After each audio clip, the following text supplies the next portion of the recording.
let's talk about something that's probably all too familiar: claim denials. They're a huge headache for any skilled nursing facility, and they're eating right into your revenue. But what if the reason for these denials isn't what you think it is? Today, we're going to dig into the real connection between your documentation, those frustrating denials, and your bottom line. And this right here is the absolute heart of the matter. This isn't a knock on the amazing care your clinicians are providing, not at all. It's about the story your paperwork is telling. The problem isn't clinical, it's administrative. It's a process problem.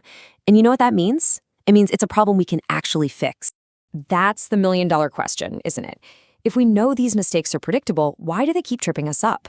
Well, let's pull back the curtain and look at exactly what payers are searching for and where the most common and costly documentation traps are hiding. Okay, first things first. We have to completely reframe how we think about denials.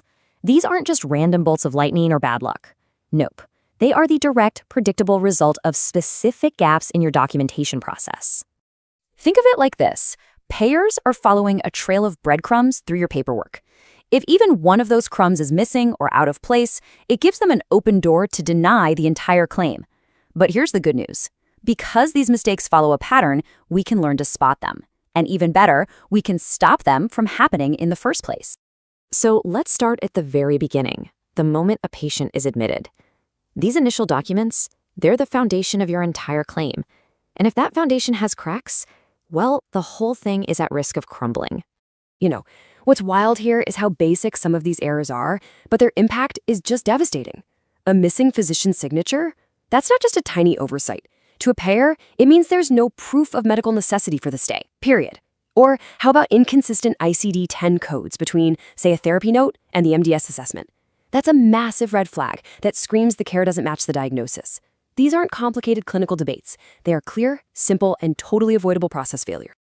Okay, so once that foundation is solid, the next job is proving that the skilled care you're providing is still necessary day in and day out. This is all about telling a clear, consistent story of the patient's journey through your documentation. Medical necessity. These two words are everything. They are the gold standard. Every single note, every update, every care plan entry has to work together to defend this one principle. Because if your paperwork fails to prove that your care is both skilled and necessary, payers have every reason to say, sorry, we're not paying for that. And this just drives that point home.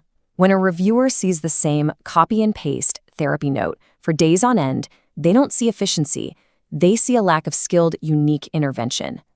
A care plan that never changes suggests the patient's condition isn't changing either, which makes them ask, is skilled care even needed anymore? Your documentation has to be alive. It has to show progress and the specific skills your team is using.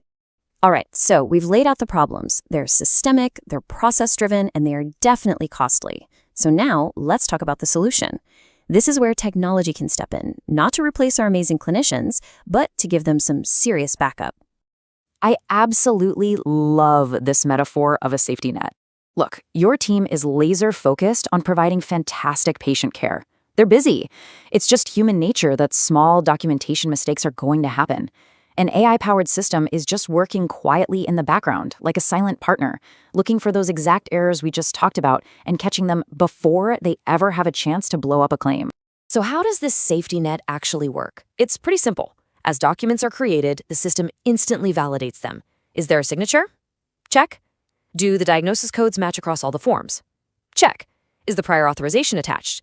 If anything is missing or conflicts, boom, it sends an immediate alert to the right person so they can fix it on the spot. This flips the whole script from reactive, stressful denial management to proactive, simple error prevention. And this right here is a total game changer. Think about it. No more frantic, last-minute scrambling to pull records for an audit. When your documentation is captured and validated correctly from day one, you're always ready. An audit just becomes a routine request, not a four-alarm fire that disrupts the entire facility. So what's the bottom line? What does getting this right actually mean for your facility?